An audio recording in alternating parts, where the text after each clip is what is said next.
সবাইকে অনেক শুভেচ্ছা আর ভালোবাসা জানিয়ে আজকে তোমাদের জন্য নিয়ে আসলাম সামনের রবীন্দ্র জয়ন্তী। সেই রবীন্দ্র জয়ন্তী উপলক্ষে রবীন্দ্রনাথ ঠাকুরের একটা ছবি তোমরা যাতে বাড়িতে অনায়াসে করতে পারো তাই তোমাদের জন্য নিয়ে আসলাম। দেখো, প্রথমে একটা প্লাস চিহ্নর মতো করে নেবে, খাতার মিডিলে নয়, একটু বাঁদিকে চাপিয়ে, খাতার পেজের একটু বাঁদিকে চাপিয়ে এরকম প্লাস চিহ্ন করে নেবে। ফেসটা সামান্য একটু সাইড ফেস হবে, চোখ দুটো করে নিলাম, করে নিয়ে এবার নাকটা আঁকছি। নাকটা কেমন করে আঁকছি দেখো, ভিডিওটা প্রথম থেকে শেষ পর্যন্ত দেখার জন্য অনুরোধ রইল। এভাবে দেখে দেখে নাকটা করে দেবে। নাকের দুপাশে ভাঁজটা দিয়ে দিলাম, চোখের মণিটা দুটো চোখেরই দিয়ে দিলাম।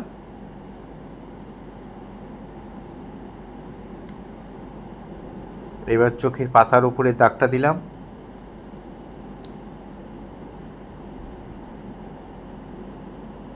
আর বুড়োটাও এঁকে দিলাম। বুড়োটার জন্য একটা উপরে একটা লাইন দিয়ে নিলাম যেন দুটো বুড়ো একই লেভেলে থাকে। এবার আমরা গালের বাঁদিকের, রবীন্দ্রনাথ ঠাকুরের ডান দিক, আমাদের বাঁদিকের গালটার এঁকে নিলাম, কপালটা আঁকলাম। কেমন করে আঁকছি একটু ভিডিওটা মন দিয়ে দেখো, তাহলে তোমরা অনায়াসেই করতে পারবে। এবার ডান দিকটা এঁকে ডান দিকের এই গালের পাশ দিয়ে দাড়িগুলো রয়েছে ওইগুলোর বর্ডার টেনে দিলাম। এখানেও গোপটা টেনে দিচ্ছি। গোপটা খুব মোটা করে করবে, একটু মোটা করবে, অনেকটা চওড়া করে গোপটা আঁকবে। গোপে একটু জিগজ্যাগ লাইন দিয়ে গোপটা এঁকে দিলাম।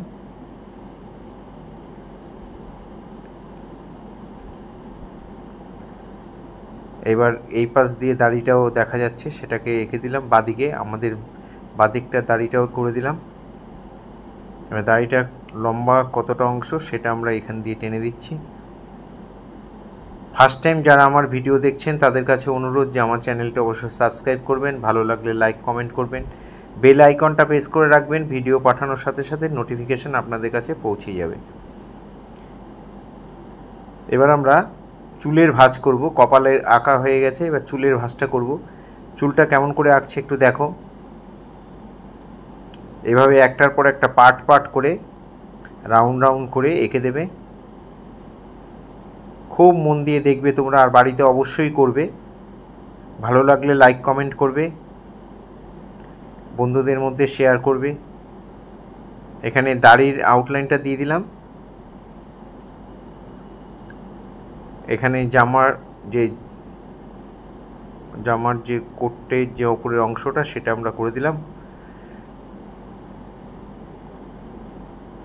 এটা একটু নামিয়ে দিলাম নিচের দিকে। এপাশে চুলের বর্ডার লাইনটাও টেনে দিলাম। এই পাশের চুলটাও এরকম রাউন্ড রাউন্ড হয়ে যাবে। এই আমাদের মোটামুটি ড্রয়িংটা কমপ্লিট। এবার আমরা শেড করব। এক্সট্রা যে লাইনগুলো ছিল আমাদের, যেই লাইনগুলো দরকার নেই সেই লাইনগুলো আমরা ড্রয়িংয়ের সুবিধার জন্য করেছিলাম, সেগুলোকে আমরা ইরেজ করে দিলাম, মুছে দিলাম। দিয়ে দেখো, একটা শার্পনারের উপরে একটা পোর্শনে এরকম খড়খড়া থাকে, সেখানটার মধ্যে একটু মোটা পেন্সিল ঘষে নেবে, আর এয়ারবাড সবার বাড়িতে থাকে, এয়ারবাডের মধ্যে এইভাবে কালিটাকে লাগিয়ে নেবে। নিয়ে এবার আমরা যেইভাবে শেডগুলো দিচ্ছি আমি, ঠিক তোমরা সেইভাবে সেই জায়গাগুলোতে শেডগুলো দিয়ে দেবে, তাহলে অনায়াসে পোর্ট্রেটটা মিলে যাবে। গালের এই ভাঁজগুলো, নাকের পাশের দাগ, চোখের তলায় দাগ, চোখের উপরে, কপালে এরকমভাবে একটু দিয়ে দিলাম।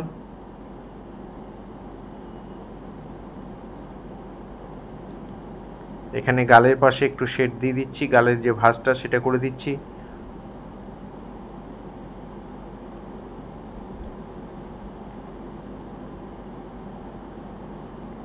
এখানে নাকের পাশে শেড দিয়ে দিলাম।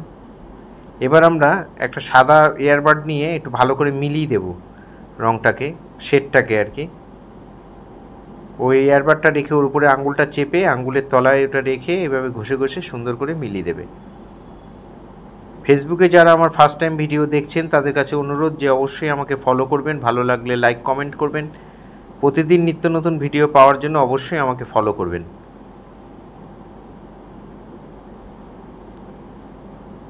এখানে চোখের মনির মধ্যে আমরা ভরাট করে দিলাম হালকা করে, বেশি ডিপ করবে না, হালকা করে ভরাট করে দিয়ে এবার আমরা চোখ দুটো আঁকবো। চোখ দুটো কেমন করে আঁকছি একটু ভালো করে দেখে নাও। এটা একটু মোটা পেন্সিল দিয়ে আঁকবে, 8B বা 10B পেন্সিল দিয়ে আঁকবে। চোখের উপরের লাইনটা একটু চওড়া করে দেবে, মনিটর আউটলাইন করে মাঝখানটায় সাদার মতো রেখে আর বাকি অংশটা সেট করে দেবে। এই আমাদের একটা চোখ আঁকা হয়ে গেল। চোখের উপরে পাতার ভাঁজটা দিয়ে দিলাম, এখানে বুড়োটাকে এঁকে দিলাম। বুড়োটাও কীভাবে আঁকছি সেটাও দেখে নাও। একটা চোখের বুড়ো হয়ে গেল, এখানে কপালে একটু ভাঁজ দিয়ে দিলাম চোখের ওপরে। এখানে বুড়োটাকে ভালো করে এঁকে দিচ্ছি।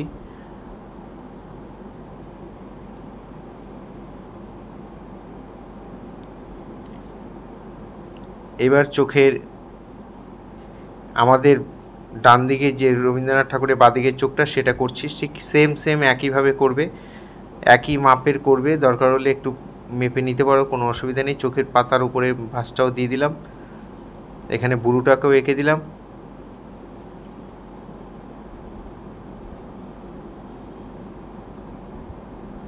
এবার একটু সরু পেন্সিল দিয়ে মাথাগুলো একটু সরু সরু করে কাটা কাটা করে দিচ্ছি, যেমন থাকে আর কি, এভাবে দিয়ে এবার আমরা নাকের ভাঁজটা দেব। নাকটা কেমন করে এঁকেছি দেখে নাও।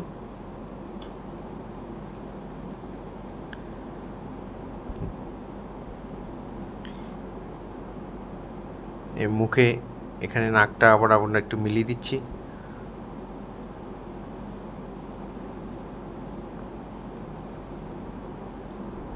একটা সরু পেন্সিল দিয়ে এই চোখের এই কোনায় এই শেডগুলো দিয়ে দেবে, চোখের তলায় ছায়া পড়েছে সেগুলো দিয়ে দেবে।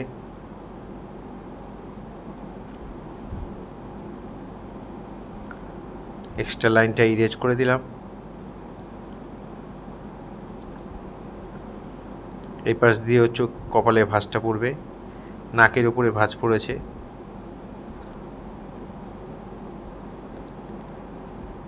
এখানে নাকের পাশের ভাঁজটাও দিয়ে দিলাম।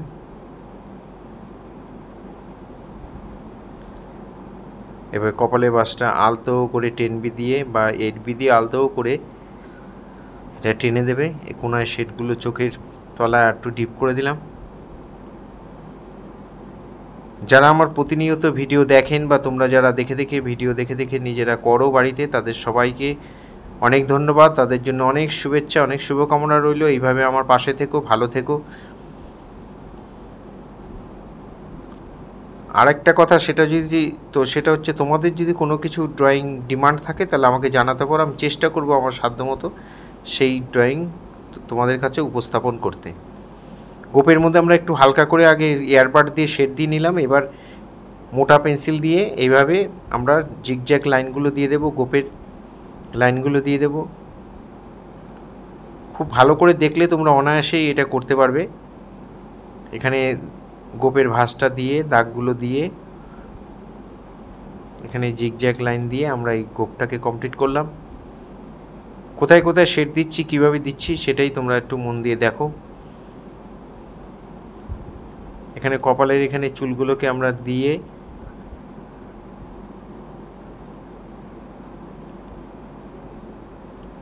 গালের পাশ দিয়ে দাড়ি চুল সব ভালো করে দিয়ে দিতে হবে। এখানে আমরা আবার এয়ারবাড দিয়ে একটু শেড দিয়ে নিলাম।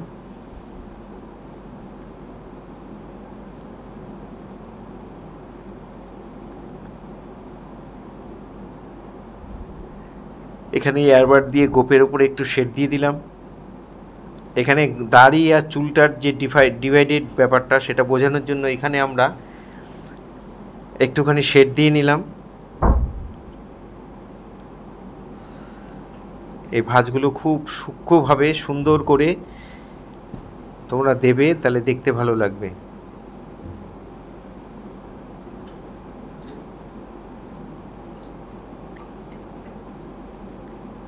এখানে চুলটার মধ্যেও আমরা একটু শেড দিয়ে দিচ্ছি। চুলটা এরকম রাউন্ড রাউন্ড হবে, চুলটার মধ্যে এরকম রাউন্ড রাউন্ড করে সুন্দর করে শেড দিয়ে দেবে। পেন্সিল শেড খুব ইন্টারেস্টিং জিনিস, একটু যদি মন দিয়ে তোমরা করতে পারো বা করো, খুব ভালো জিনিস, করতে খুব আরাম লাগে, খুব ভালো লাগে, মজা লাগে আর কি ব্যাপারটা। শুধু একটা পেন্সিলের কালার দিয়ে সমস্ত কিছু বোঝানো হচ্ছে, খুব মজার জিনিস। এখানে আমরা ইয়ারবাড দিয়ে একটু শেডগুলো দিয়ে নিচ্ছি প্রথমে হালকা করে, তারপর আমরা পেন্সিল দিয়ে করব। পেন্সিল দিয়ে বর্ডার লাইনটা টেনে দিলাম, গালের পাশে শেডটাও দিয়ে দিচ্ছি, দাড়িটাও দিয়ে দিচ্ছি। এখানে গালের পাশে দাড়িটা রয়েছে। এভাবে আমরা শেডগুলো করে দিলাম, দাড়ির শেডটাও করে দিলাম।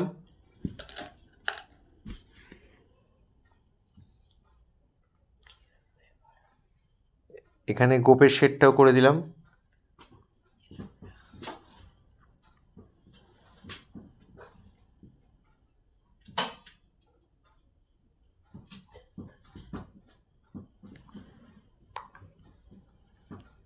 এখানে শেডগুলো কেমন করে করছি একটু ভালো করে দেখো।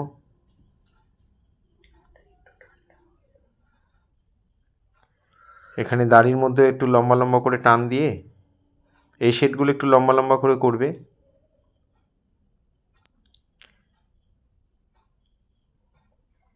দাড়ির আউটলাইনটা করার পরেও ডান দিকে একটু জায়গা রয়েছে, সেই জায়গাটার মধ্যে আমরা একটু শেডগুলো দিয়ে দেব।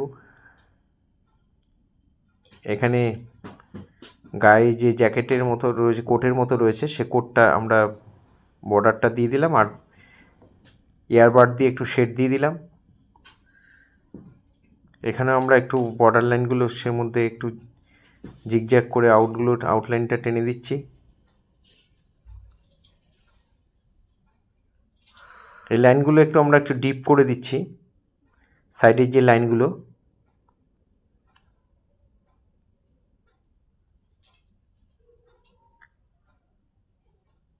এখানেও আমরা একটু শেড দিয়ে দিলাম।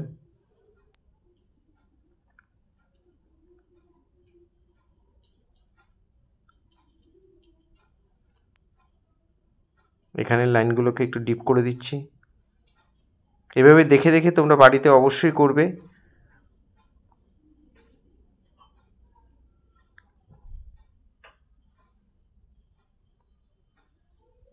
এই কপালের এই চুলগুলো এখানে আরেকটু আমরা প্রমিনেন্ট করে দিচ্ছি, আর একটু দেখিয়ে দিচ্ছি ভালো করে। এই চুলগুলোকে আমরা আরেকটু ডিপ করে দিচ্ছি। এখানে চুলের ভাঁজগুলো একটু ডিপ করে দিচ্ছি রাউন্ড রাউন্ড করে।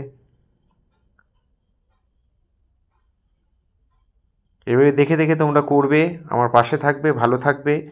সবাইকে আবার অনেক শুভেচ্ছা, অনেক অভিনন্দন, অনেক ভালোবাসা জানিয়ে আজকে এখানেই শেষ করছি। সবাইকে অগ্রিম রবীন্দ্র জয়ন্তীর শুভেচ্ছা জানাচ্ছি। সবাই অবশ্যই রবীন্দ্র জয়ন্তীর আগে এটা আঁকবে। খুব ভালো থাকবে সবাই।